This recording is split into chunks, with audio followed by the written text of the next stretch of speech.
Hi guys, welcome back to the channel. So I thought this story was pretty amusing, if I'm honest. A story about a tampon dispenser being vandalized. You know why? Because it was put in the boys' bathroom and the boys are supposed to be, mature and accepting of a tampon dispenser being in their bathroom. So in Connecticut, state law mandates that all female bathrooms have tampon dispensers, which is fair enough. I mean, initially, a lot of these rules were put in place to benefit women. And I'm sure most girls have no issue with that, especially when these things are being provided for free. But then gender ideology got involved, and now they need to be placed in boys' bathrooms. So a tampon dispenser needs to be in at least one boys' bathroom. So one was placed in a certain school in Connecticut, and within 20 minutes, it was torn down. In September, a new state law will require public schools to provide free menstrual products in all gender bathrooms and in at least one men's bathroom. Brookfield High School started the mandate early by placing a dispenser with tampons in a boy's bathroom. Yeah, but within minutes, that dispenser was ripped off the wall. NBC Connecticut's Briseida Landaverde joining us live now in Brookfield with more details on that. Hi, Briseida. Yeah, good evening, Amber and Kevin. Now, we're told that the high school principal sent a letter to families notifying them that within just 20 minutes of that tampon dispenser being placed, it was vandalized. Now, NBC Connecticut has not independently obtained a copy of that letter. There is mixed reaction in Brookfield and surrounding towns after female hygiene products were placed in a boys' bathroom at the high school in town. There's never any excuse for vandalism, but I am a firm believer that tampons don't belong in the boys' bathroom. I think that people who have a certain gender, who identify with a certain gender, should be able to use the bathroom that they identify with, and if they need these products, they should have them. It's all part of a state law. Beginning in the fall of this year, Board of Eds will be required to provide free menstrual products in women's restrooms, all gender restrooms, and in at least one men's restroom for students in grades 3 through 12. The Brookfield superintendent said in a statement, after the installation of the dispenser last week, it was ripped down from the wall. The school will continue to follow the law, which mandates where menstruation products are to be located. The school would not comment further on student discipline. One parent in town who wishes to stay anonymous applauds the high school for taking action and hopes more education regarding the topic will be discussed amongst families. I only hold the schools responsible to a point. We're taught what we're taught, and if we're taught hate, it's going to come out in other places. So I commend the school for getting on top of the issue, for talking to the kids already about the incident and trying to put it in the right light. Again, school officials tell us they will continue to follow the law, which officially goes into effect September 1st. So one parent you saw there commends the school. Commends the school for what? We're going along with this insanity. Now, to be fair, the school is just following the law. That's the state of Connecticut. They're following, a mandate. But then when you hear how the principal addressed the situation, you understand that this is a woke school run by woke people. Why should kids need to be taught that boys can have periods and tampon dispensers needs to be in the boys' bathroom? Why is that being taught to our kids? Why is that being pushed on our kids? I don't blame these kids whatsoever. Now, I don't condone the destruction of public property. I don't condone that. But what do you expect? What do you expect when these things are shoved down their throats? You saw there, one parent believes that children should be able to use the bathroom according to the gender they identify with. Well, I'm sorry. That means that young girls need to deal with boys in their bathroom and vice versa, invading their privacy. That is unacceptable. People who identify with the gender that doesn't fall in line with their biology can go to the single stool bathroom. I'm sorry. And this costs money. This costs money. In Oregon, they were deciding they wanted to put this in every boy's bathroom in the schools there. And apparently it costs the same amount as like 30 school teachers. And we know that teachers are running away from the profession now. They don't want to go to work and get beaten up by students. We're seeing all sorts of horrific stories. So you can't afford to spend the school budget on this nonsense when that money could be used to get more teachers or to give teachers a raise. They deserve it. I recently petitioned my state of Oregon regarding the Menstrual Dignity Act. This was a well-intended bill that was to provide feminine hygiene products in our schools for free. That bill became unreasonable and irresponsible. We're talking $5.5 million to put these in all the bathrooms across the state? Yes, K through 12. And that $5.5 million, it's a carve out. So it comes out before they distribute the money to the schools after that. And so considering everything that has happened since the pandemic and beyond, achievement gaps, just education in general, where Oregon falls across all the states for education, the idea of taking this money out for feminine hygiene products, which is available in schools. You may have to ask for them. They're in the office and stuff like that, but they've always been available. Do you know what percentage of the budget this is for Oregon's educational budget? All I know, I don't know the percentage, but I do know that it equates to 30 teachers a year.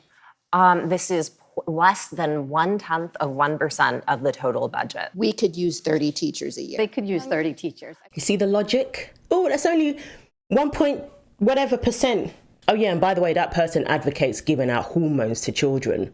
Not them getting it from a doctor, no. Just contact them on Instagram and she or whoever will get the hormones to you. And these are the people coming up with this insanity, using school budgets to put tampon dispensers in boys' bathrooms. I'm sorry. If somebody needs a tampon, they can go to the school nurse. It's not that difficult. It's not that big of a deal. It really isn't. I mean, half of these things don't even get used because women are, particular about the brands that they use at that time of the month. Everybody is particular because we're all different. And a generic tampon dispenser, a lot of them don't even get used. People bring their own, even though it's free and, it's great to have if you need it. And these things were brought in to benefit girls. But now we're mixing in gender ideology and wasting money. Money that could be redirected elsewhere. As that teacher said, we could do with 30 teachers, and I'm sure they could use that money in Connecticut for something more productive. And now we have these machines being vandalized, more money down the drain. So the dispenser was placed in the Brookfield High School, and yes, within 20 minutes, the thing ended up in the toilet. Now I feel for whoever has to clean that up. I feel for whoever has to, go and get a new one and reinstall it after all their hard work.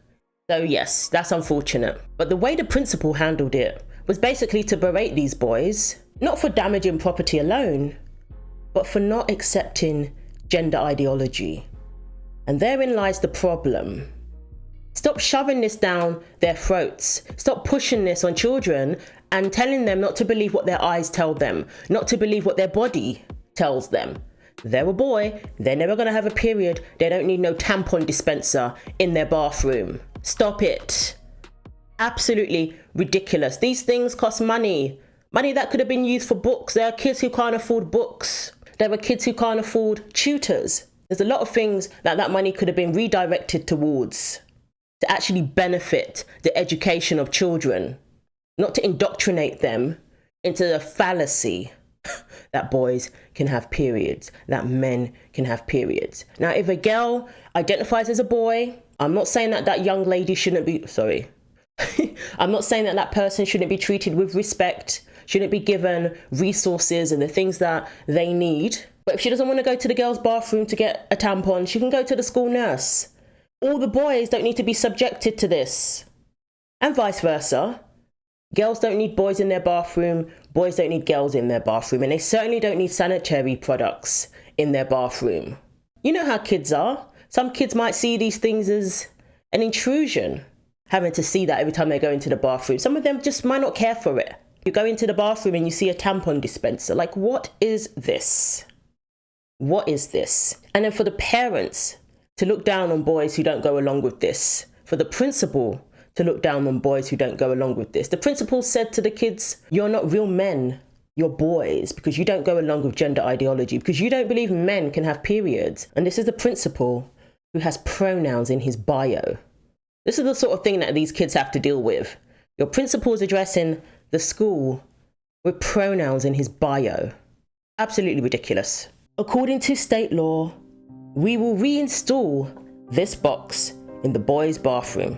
I am aware that the law says men's bathroom, but the actions today that led to vandalism and destruction of property were the work of immature boys, not men. We have a list of suspects and believe we know who is responsible. There will be consequences. He's belittling these boys because they don't believe that men have periods. A school principal, a man, is belittling his students, his male students, because they're not going along with insanity. They're not going along with a lie. So to be a real man, you have to believe that men have periods. To be a real man, you have to be okay with a tampon dispenser in your bathroom. You have to see the need for it, or you're just an immature boy. That's what he's telling these students. You see how they're trying to redefine masculinity? And it starts from the schools. You see how masculinity by default is toxic. And if you don't believe a lie, you're not a real man. Real men have pronouns in their bios to let everybody know that they are men. Otherwise, we wouldn't know. We wouldn't know how to refer to them. Oh my goodness. We might accidentally say she. The principal expressed his deep disappointment, quote, I am aware that the law says men's bathroom, but the actions today were the work of immature boys, not men. This is the most egregious instance of vandalism. It generally only happens in boys' bathrooms. You think?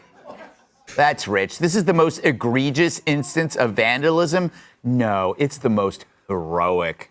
Fact is, they are boys, and the only thing that upsets a woke lemming more is someone who's resistant to their brainwash. And adolescent boys are the least susceptible to woke. So it's not immaturity, it's common sense. Also, saying that these boys are not men while pretending that girls are boys, I think you've lost all credibility on this topic. You're not a man, you're a mouse, and a ballless one at that. So he said, use your words to start a dialogue rather than using your hands to destroy something. In this particular instance, you have questions. Please let me know, he wrote. He says use your words, but clearly these students are not being listened to. They're not being listened to, and the state is pushing this on them. The state is deciding that they are going to use taxpayers' money to implement this nonsense that is completely unnecessary. The state is deciding to waste taxpayers' money. Now, I believe Connecticut is a blue state, so I guess a lot of people go along with this. A lot of people voted for this. But my question is, do you believe this is a productive use of taxpayers' money? Person who needs those products can easily go to the school nurse. They don't have to broadcast it to everybody that they're female in the boys' bathroom at the tampon dispenser. Do you not think that kids deserve privacy, that boys deserve privacy from the opposite sex, that girls deserve privacy from the opposite sex? Is that not a thing anymore? Is that an expectation that kids in schools are no longer entitled to? Because if that's the case, then how can you claim that your school is a safe space? It may be, by your definition, a safer space for trans kids, but for everyone else, how is that considered a safe space? Especially when we've had assaults occurring in schools, multiple assaults, because under the guise of inclusion, they have let in boys with skirts into the girls' bathroom who took advantage of these ridiculous laws. Predators who took advantage of these laws and had access to young girls. So these schools are not safe spaces, and you're not even allowed to state fact if you don't believe that boys can have periods, which is a fact. Boys can't have periods. You're not man enough. That's what a male principal tells his boys. Now, tell them off all you want for the vandalism, but don't tell them off because they're not going along with this foolishness. They tore it down in 20 minutes. I think that's restraint. I know, right? Took you long enough. Yeah. Okay, so here's the thing, though. It's national news because it was state law that mandates that tampons have to be in boys' bathrooms as well as women's. And to your point, I love that point. Because the statistics, think about where your tax dollars are being mandated, where you are being forced to allocate. Mm-hmm. The expense that is for how many? And then when you weigh, so this principal talked about vulgar vandalism. He said he was disgusted, right? It's impolite. Well, I would argue that worse than vandalism or being a boy, not a man, is the rape that occurred in the Virginia women's bathroom by a man wearing a skirt, a boy wearing a skirt. And her family is suing their school district for $30 million because they condoned it, because laws like this are what open the field for everyone to take advantage of it. So I would rather err on the side of one person being like, I have to walk to the nurse's office, than having one person be raped in the bathroom because someone else worse. Yeah, and if you're transitioning, I think you can also carry a tampon with you. Not that I would know. Vince! I carry them for my daughters all the time. It's not a big deal, yeah. There you go, absolute facts. There are consequences to this insanity. Real life consequences that affect students, that put students' safety in jeopardy. And that's unacceptable. That tampon dispenser is probably back up now. The principal said in no uncertain terms it will be put back up. And obviously the school does have to follow state law. So unfortunately, this sort of thing is going to keep happening. Now again, I don't condone the destruction of public property, but at some point you're going to have to listen to these kids. You're going to have to listen. The laws shouldn't be there to push an agenda. The laws need to be there to protect people, to protect taxpayers, to make sure our tax dollars are allocated appropriately, to protect our students, not to push things on them that don't make any sense. So let me know what you think. Thanks for watching. Take care of yourselves, and God willing, I will see you in the next video.